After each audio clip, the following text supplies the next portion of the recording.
Buenas tardes. Nuevamente nos encontramos reunidos para poder realizar algunos comentarios que más bien van enfocados a reflexiones. Hoy vamos a comentar una parte de la vida auténtica de Erich Fromm. Esta parte, desde luego, no solamente es decir lo que ustedes ya saben, sino entrar a un análisis del concepto frommiano. Dice, la represión de los sentimientos. Capten ustedes la idea a dónde vamos, es decir, ¿qué buscamos? Que seamos genuinos, que seamos auténticos, es decir, que seamos espontáneos. Entonces, ante esta situación, vamos a ver qué sucede con la educación. Dice, repito, la represión de los sentimientos espontáneos. Y por tanto, el desarrollo de una personalidad genuina empieza tempranamente, en realidad desde la iniciación misma del aprendizaje del niño. Ello no quiere decir que la educación haya de conducir inevitablemente a la represión de la espontaneidad, si es que su objetivo real consiste en fomentar independencia íntima y la individualidad del niño. Aquí yo haría una pregunta a nuestro entrevistado en este sentido. ¿Qué opinas de esta expresión? Bueno, naturalmente es una expresión muy válida, quizá veraz en función de la realidad de alguien más, pero si lo vemos con objetividad, en la realidad que nos toca más cercana, como es la mexicana, la de nuestras vidas, pues esto no se da en la realidad, ¿no? Al contrario, el sistema educativo al que estamos acostumbrados. Perdón, o sea, como expresión suena bien, pero excelente y vaya muy plausible. ¿crees que no se da en la realidad? No, y yo me basaría en datos muy concretos. Es, insisto, sabido y consabido que cuando los niños en su primera experiencia con la escuela... ¿Estás hablando de la educación en México? Así es. La educación en México, en la realidad que a todos, no sé si nos haya tocado vivir, pero que se puede ver en cualquier inicio de curso, los niños lloran de manera sistemática al llegar por primera vez a una escuela. Hay un drama completo en el desprendimiento, ¿no? Mamá, papá, y eso es una realidad que no está a discusión, en principio. Pero aparte de ello, hay una gran realidad también. Yo creo que hay hasta crueldad, ¿no? Totalmente, traumático. ¿Qué se experimenta un niño, no sé, de 4 o 5 años? Así es. Que lo saca de su casa, lo lleva en un lugar ajeno y su mamá le dice adiós, ¿no? Así es. Sí, y ahí te quedas, ¿no? Ahí te quedas. Y vaya, pero ese es el primero, y yo diría que es uno de los primeros traumas oficiales dentro de nuestro sistema, ¿no? Alguien diría es un rito de paso. Bueno, yo creo que no deja de ser traumático y eso, insisto, no está duda, ¿no? Segundo concepto que me parece de obligada atención, el sistema mismo de educación, es decir, premio, castigo, ganadores, perdedores, ¿no? Pero ¿quién es el ganador? El ganador, el que recibe el premio, el que merece el premio, el que merece el aplauso, el triunfador. ¿Te refieres al sistema moderno de competencias? Completamente. O sea, ¿no crees tú que eso esté adecuado a la naturaleza del ser humano? En esta realidad moderna, válgase la expresión, desde una visión objetiva, todo es competencia, sin duda. Pero el Estado, según la concepción moderna de la educación, plantea un sistema de competencia en la cual, si bien es cierto que hay un ganador y hay un perdedor, que es un sistema de premio y de castigo, este premio o aquella conducta que es premiable, plausible, que es la del triunfador, es la que está adecuada al sistema. Es decir, tú eres triunfador, eres una persona adecuada a mi sistema si es que te adecuas a mi sistema. Y si no estás adecuado al sistema, no solamente no ganas, eres la parte que hay que rezagar. Esto naturalmente conlleva, si bien es cierto, podríamos hablar de cómo funciona un ecosistema natural. Diría cualquiera, bueno, a primera vista, así es como funciona también en la sociedad, ¿no? El depredador y el depredado. Bueno, pero ese es el punto fundamental a donde vamos. Es decir, ahorita dices que así funciona la naturaleza. Así es decir, funciona. el pez grande se come al pez chico, eso es natural. Es decir, el fuerte domina siempre al débil, el débil sucumbe. Estoy de acuerdo. Entonces, desde esa perspectiva, la educación debería tender a... Ese es mi punto. La educación debería tender a una evolución de lo natural para armonizar aquello que está más allá de lo que ya está dado, ¿no? Es decir, sí, el ecosistema así funciona, bueno, nuestro organismo funciona de una manera, tal cual, pero si algo debiera tener en un sistema no solamente ideal, sino racional, si algo debiera lograr el concepto de la vida, ya en un sentido moderno, es la evolución de ello, la armonización más allá de lo natural, ¿no? O sea, volvemos a la educación real, Así actual. es. Yo diría salir de ese salvajismo para llegar a ese ideal de conducta, en la cual no es tanto que no haya ganadores o perdedores, sino que ambos se pueden armonizar, ganando todos de alguna manera. Pero ese sería el ideal. Exactamente. Pero vamos nuevamente a la realidad. Es decir, si estamos hablando, ya hablamos de los primeros años, kinder, primaria, vamos a la secundaria, preparatoria. El alumno que quiere triunfar, podríamos decir que muchas veces se vale de otros medios para poder salir como triunfador. Sin duda.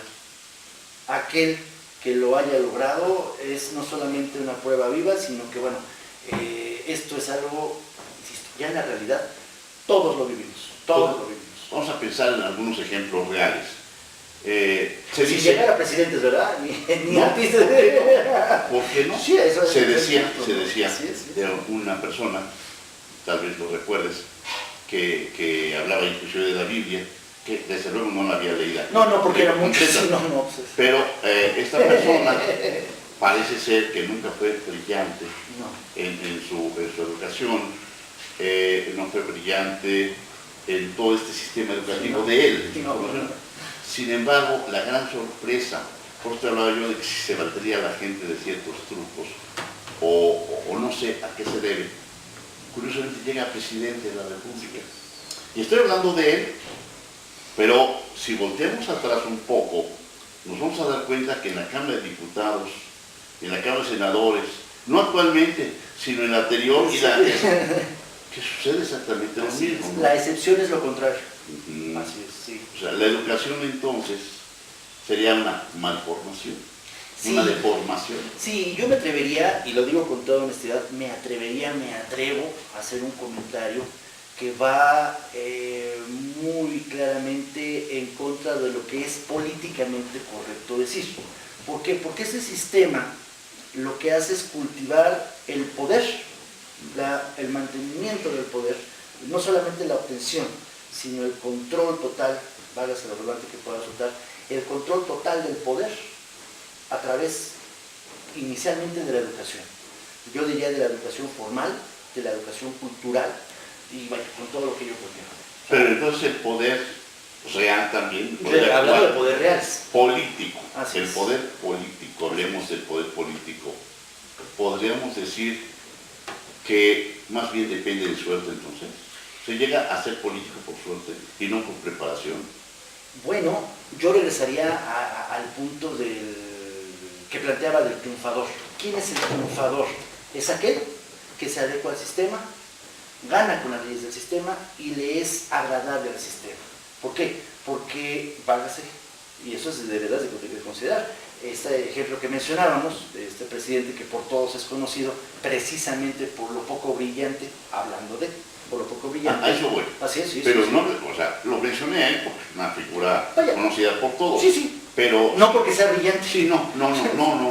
Pero sí podríamos destacar, sin hacer señalamiento específico, de los señores diputados y los señores senadores. Así es. No me refiero al Estado de México, me No. refiero a los federales, me refiero a todos los que forman la playa de política de la República Mexicana. Desgraciadamente, sí. Con esto quiero decir,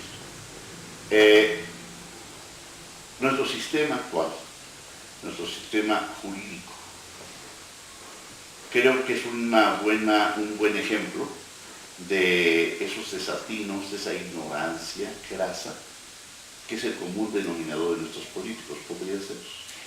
Tan estoy de acuerdo que creo que esto se evidencia a partir de un dato muy concreto, la sobresaturación, no saturación, sobresaturación de nuestros centros de readaptación social. Ahí está la evidencia. Y aquí tendríamos entonces, pues ya no el último gobierno, porque esto inicia desde el 2008. Estamos hablando de 2008, se hace una reforma en la Constitución, pero esto inicia antes, es decir, desde 2005, 2006, empiezan a presentar iniciativas diferentes partidos políticos para poder satisfacer el gusto de los norteamericanos. El gusto de los norteamericanos. Aquí parece ser que es el famoso Tratado de Libre Comercio el que obliga a que haya una homogeneización de sistema jurídico. Y entran como en lo, ¿no? A rajatabla, diríamos. Yo quisiera hacer un comentario en ese sentido para reforzar el porqué de mi comentario de quién es el triunfador dentro de un sistema. Esto de verdad que es para subrayar. Sirve como una propuesta bien intencionada, pero simple pero no simplista. Como una muestra de quién es el triunfador, el exitoso dentro de un sistema, de un sistema como el nuestro, del sistema moderno, creo que otro ejemplo más que claro está precisamente en la relación México-Estados Unidos a partir del Tratado de Libre Comercio. Es decir, México adecua no solamente su sistema comercial, su sistema cultural, sino su sistema jurídico. Todo, sí. A partir de ello, México se convierte, destaca, a la fecha es el socio privilegiado de Estados Unidos. Eso no quiere decir que lo traten bien, es otra cosa, ¿no? Pero no podríamos decir, aunque suene muy fuerte, que de alguna manera hay un vasallaje ahí. Pero por supuesto, pero es privilegiado. Sí, claro. A eso Cuando me menos refiero. evitamos una guerra, ¿no? Así es. Evitamos que se trate como a Maduro, por ejemplo. Totalmente. A ver, ese es un punto muy importante y eso refuerza, y creo que es el punto final de mi disertación. Ponemos dos ejemplos. Ponemos a Venezuela como un amigo incómodo en el discurso, en el sistema jurídico, en el sistema político, en el sistema comercial, y vemos a un México como un amigo cómodo. Uno funciona como vasallo. Y nada más quiero dar un dato muy concreto que es completamente verificable. Estados Unidos, a través de México, hace comercio y hace relación con todo el mundo como solo no podría hacer. Y México difícilmente puede tener un problema de invasión a la fecha. ¿Para qué? Si ya somos parte de él. ¿Para qué? ¿No? Sí, alguien decía en alguna ocasión, dice, oye, no temes que te roben, te decía, ¿no? Dice, no, pues se entrega todo el dinero. Así es, pues, ¿para qué le sale más caro, no? Ahora, pero en el caso de Venezuela, ya es no solamente el perdedor, el malo, sino que es, va la expresión, el enemigo, no Estados Unidos, de todo el sistema mundial. Claro. Ahí está muy claro. Es violador de derechos humanos y todo. Ahí se completa mi idea. Realmente Maduro me tiene bastante sin cuidado. Sí, no es Maduro. La idea es la base. Estamos hablando de la educación. Así ¿no? es. Que nuestra educación no nos permite ser auténticos, ser legítimos. Y más bien, yo diría, andamos traumados, ¿no? El trauma es la base de la educación para poder integrarse a la idea del Estado moderno. Desgraciadamente, y me atrevo ya como a manera de colofón con ese concepto, porque seguramente después me van a vetar, es castrador, castrativo de lo que es la autenticidad humana. Y humana me refiero como algo no medible en un parámetro común. Así de simple. Por algo, los genios y los personajes son tan pocos. ¿Tú qué opinas sobre esto, Raúl? Pues básicamente yo creo que es un punto que... veo como que tu cara como que no estás de acuerdo con nada. Vimos la primera, el tema de espontaneidad, de educación, de los niños que sufren, los políticos, pero veo que todo lo pruebas. ¿Por qué? Básicamente, sí, lo que creo es que, pues creo que se está dejando de lado lo que es la eficiencia, ¿no? O sea, ¿en qué punto podemos medir las capacidades del individuo? Obviamente sí se recibe lo que es un trauma en la niñez y posteriormente en todo el sistema educativo, ¿no? Que va reafirmando lo que es la personalidad y limitando la espontaneidad del individuo. Pero vuelvo a decir la pregunta, ¿dónde queda la eficiencia? Es como por decir un ejemplo.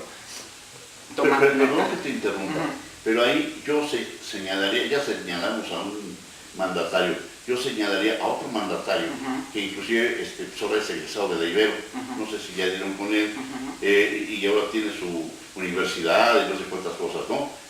Esto no podríamos pensar también que la educación actual propicia a gente zorrilla como ellos.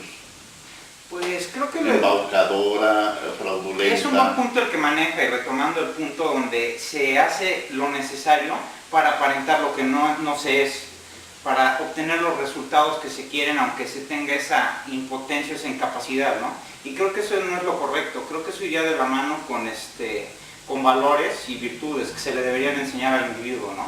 Porque no puedes tomar una parte del mapa y tratar de resolver toda la imagen viéndolo solo con una pieza. Entonces creo que va por ahí, ¿no? O sea, no creo que el sistema educativo, en mi opinión, sea del todo malo, sea del todo mal abordado, sino creo que debería de ir de la mano con el desarrollo de virtudes. O sea, viene cojo de cierta manera para desarrollarse y aplicarse en el individuo.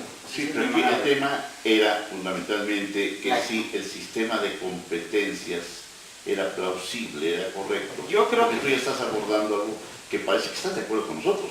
Es decir, que el sistema ideal sería el desarrollar la personalidad, pero desarrollar la personalidad es acorde con la esencia del ser humano, en donde todos somos diferentes. Quizá con la intención de la integración, no tanto de la competencia, sino de la integración, ¿no? Es decir, de la armonización de capacidades, como bien lo mencionas, ¿para efectos de qué? En términos económicos, de una mayor y mejor productividad incluso. Por eso le digo que creo que está de acuerdo, aunque dice que no, vienes a estar de acuerdo con nosotros. Creo que en el sistema de competitividad, creo que es bueno, pero debe ser implementado otra parte que se ha dejado de lado, el del humanismo. Eso es lo que yo pienso en esta Entonces, si armonizamos, sí coincidimos entonces, ¿no? Creo que es una... sí. Pero no tanto como dejar de lado lo que es el modelo de competencia. Pero es que no es la competencia, digamos, entre seres humanos. Yo creo que la competencia es conmigo mismo. Si me estás desarrollando mi personalidad, voy a buscar yo, el ser yo, mejor. Pero nunca voy a ser mejor que otro. Siempre seré mejor conmigo en relación a sí mismo. Pero si vamos a hablar de ciertos estándares, hoy en día ya tenemos máquinas, tenemos computadoras, y creo que es así, podemos manejarlas con un estándar de calidad, ¿no? ¿Cuál es, hablabas de eficiencia o de eficacia, cuál es más eficaz que otra? ¿Me explico? Pero en seres humanos, repito, yo creo que todos somos diferentes, y si desarrollas o propicias el desarrollo, como dice nuestra Constitución, armónica de todas las facultades del ser humano, lograremos que se desarrolle sin traumas, sin problemas, sin mezquindad, sin cinismo. No todos los políticos, afortunadamente, no todos, no conozco uno, pero normalmente son cínicos. Algunos de verdad. Entonces, en ese sentido, pues creo que buscaremos que Dios ilumine a estas personas para que tengamos un sistema educativo, como dices tú, acorde con la naturaleza humana, ¿no? Creo que sería la conclusión, ¿no? El desarrollo del individuo, y creo que sí estoy de acuerdo en ese aspecto con ustedes, que sí se debe armonizar, pero no dejar de lado lo que es la eficiencia de las capacidades, desarrollar al individuo, ¿no? Correcto. Bueno, muchas gracias. Algo que realmente es armónico genera precisamente es algo que se verá. Bien. Pues muchas gracias por su atención. Esperamos que sea de agrado esta nueva modalidad. Buenas tardes, que tengan una muy buena semana.